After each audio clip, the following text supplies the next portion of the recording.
This is a read along for how Section 230 helps shape speech on the internet. I am going to have pause points in here to ask questions and help you annotate along the way. If you would like a version of this article where it's simply me reading the article, get out of this one and go to the reading. That is simply me reading the article. Again, this one is going to have pause points and questions to help with your comprehension. Okay, here we go. So, what I'd encourage you to do is as you're going, you should have note paper out, either a piece of binder paper and a pencil, or you should have your iPad out ready to annotate as you split screen and listen to this and watch this video at the same time. Okay, how Section 230 Helps Shape Speech on the Internet by Associated Press. If you look at my notes, I have the title of the article. I've also put by Associated Press so that I know exactly who's responsible for writing this. I also put my in-text citation so that when I write, it's much easier. I like to do this for myself so I know what I'm going to put for my PAP. Okay, so I also call that a citation, but you guys have known it as a PAP. And so in this case, it's going to be Associated Press followed by the page number. All right. 26 words are tucked into a 1996 law. That law overhauled telecommunications and has allowed companies such as Facebook, Twitter, and Google to grow into giants. A case the U.S. Supreme Court heard on February 21st, 2023, Gonzalez v. Google, challenges this law. It asks whether tech companies are answerable for the material they posted on their platforms. I'm going to pause right here. I'm going to ask you guys what this is about so far. 26 words are tucked into a law. So pause and reread those two sentences and tell me what they're about. Okay. What you should do on your note page is for the first part, you're going to write a quick note. So this is going to be notes as you're reading. Again, you could either annotate the article you have or annotate digitally or just write notes. So I'm going to say this is about 26 words are tucked into a law. That's Section 230, right? That's my guess. I'm going to write Section 230 question mark, and then I'm going to put challenge this law. So right now we're knowing, and we know that Gonzalez v. Google challenged the law. Are they responsible for stuff posted on their platform? What does that mean? Are they responsible for stuff posted on their platform? So what I'm thinking that means is that is Google responsible if somebody posts something on Google? So take a minute to think about that before you move on and make your notes. Justices will decide whether the family of an American college student killed in a terror attack in Paris can sue Google, which owns YouTube. Pause. All right, so now it's saying that Google owns YouTube. So apparently we're talking about a post on YouTube. So not just Google, but it's posted on YouTube. So I'm going to put here Google owns YouTube, video on platform, terrorist attack, person died. So is Google responsible for that? Ask yourself that question, stop, pause, and maybe write a couple of words on it. All right, so the family's claims state that its recommendation algorithm helped extremists spread their message. What does that mean? The family's claims state that its recommendation algorithm helped extremists spread their message. So ask yourself what an algorithm is, pause, look it up, write it down. Can extremists spread their message using Google, using YouTube? What does that mean? The justices seemed unlikely to side with the family, but they are wary of Google's claims that the law gives it and other companies immunity from lawsuits. Look up immunity. So I'm going to write down immunity, and I'm going to write down algorithm. How do I spell algorithm? You're going to write those things down so you can look them up later. In your article, I would highlight that information. Okay. So if Google's immune from lawsuits, does that mean they can do anything they want on YouTube and be okay? All right, moving on. A second case was being heard on February 22nd, 2023. Twitter versus Tamnay also focuses on liability, though on different grounds.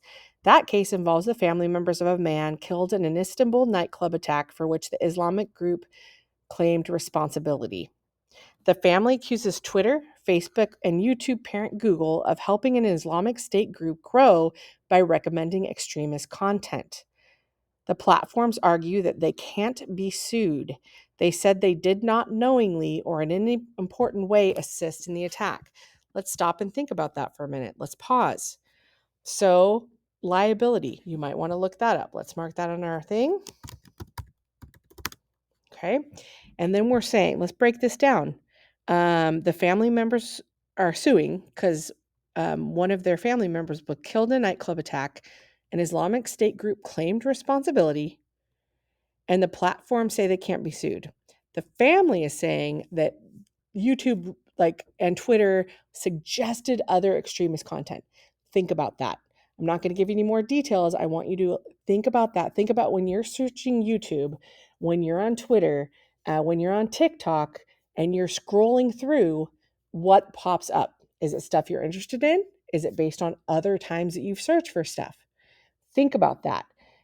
These sites do cater towards what you've looked at before. Who's responsible for that? Think about that, write some notes on it, and I'm going to move forward. Again, please pause me and do that work. The outcomes of these cases could reshape the internet, but Section 230 won't be easily overturned. If it is, however, online speech could be drastically transformed. What is Section 230? If a news site falsely calls you a swindler, you can sue the publisher for libel. Let's pause and write down libel. Libel is a false written statement that hurts someone's good name. Oh, I could put that there.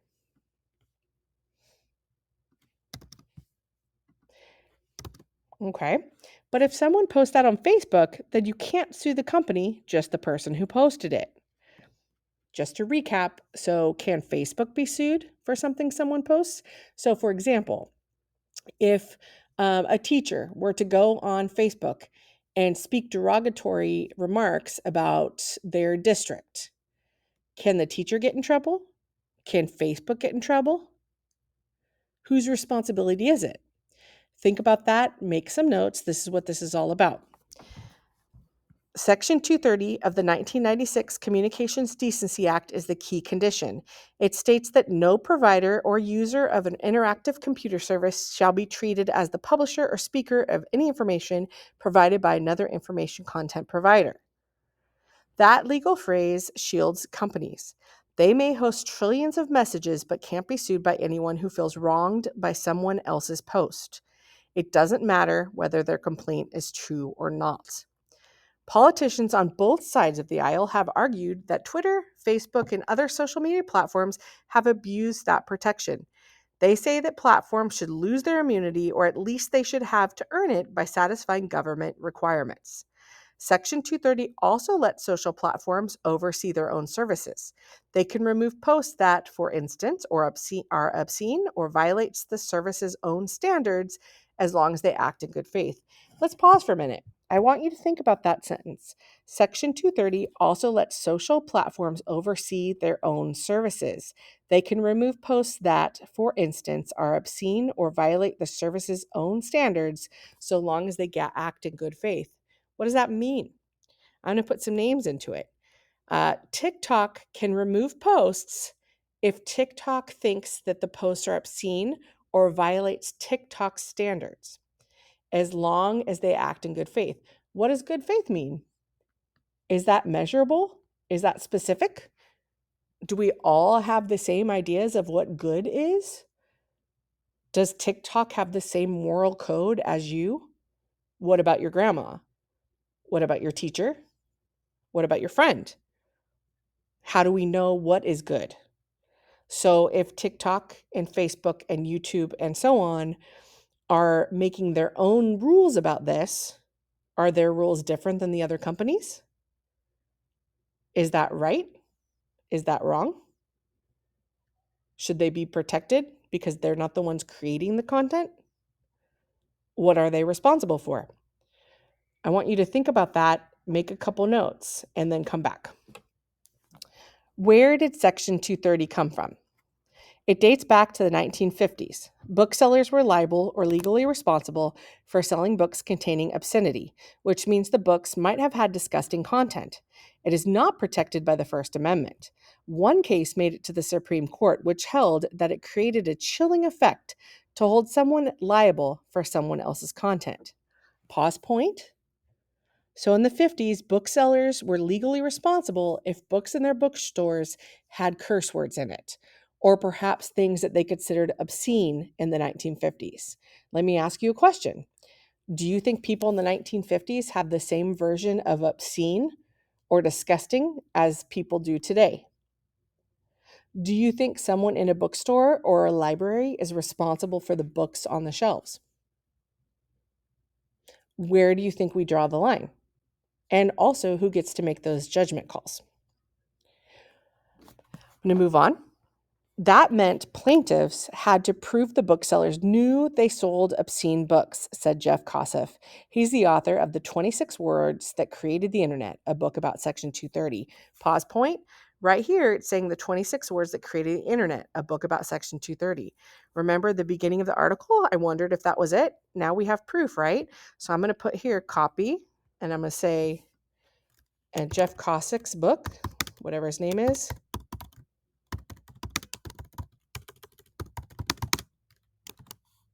So his book is also in quotes. Some of us have talked about that before. The first quote is double quote like normal because I'm quoting something. The second quote is a single quote because that's the book title. So I'm going to take out this double quote here, put a single one, and then I'm going to put a double quote here because it's at the end. Associated Press. What page number is this? I think it's page 2. Yeah, page 2. That way, if I want to use that quote, I could just copy it from here and I'm all set. Like I'm all ready, which makes my life a little easier. All right, back to the article. A few decades later, the internet was taking off with services such as CompuServe and Prodigy. Both offered online forums, but CompuServe chose not to moderate its forums. Prodigy, seeking a family-friendly image, did. Let's pause. Let's digest this sentence. CompuServe chose not to moderate its forums. Prodigy did moderate because it wanted to appeal to families. What does moderate mean? You might want to look that up. Think about it, ruminate on it, and then write down what you come up with and tell me or write why that matters. Okay, moving on. Whoops. All right, here we go. CompuServe, remember, CompuServe is the one that did not moderate, which means that they did not look over what people wrote and allowed people to write whatever they wanted. CompuServe was sued over that, and the case was dismissed. Prodigy, however, got in trouble. The judge ruled that Prodigy exercised editorial control, so you're more like a newspaper than a newsstand. I'm going to pause. So Prodigy got in trouble. They were the ones, remember, that chose to moderate because they wanted a family-friendly image. However, when they chose to moderate, that means that they were in control of their message. And when they were in the control of their message, stuff got through that people didn't like. So because of that, they got in trouble. Whereas CompuServe said, no, we don't moderate, therefore they couldn't get in trouble. Think on that. Is that fair? Unfair? Who do you think is right and wrong in this? What do you think they should do? All right, moving on. That didn't sit well with politicians who worried that the outcome would discourage new internet companies from moderating at all, and Section 230 was born.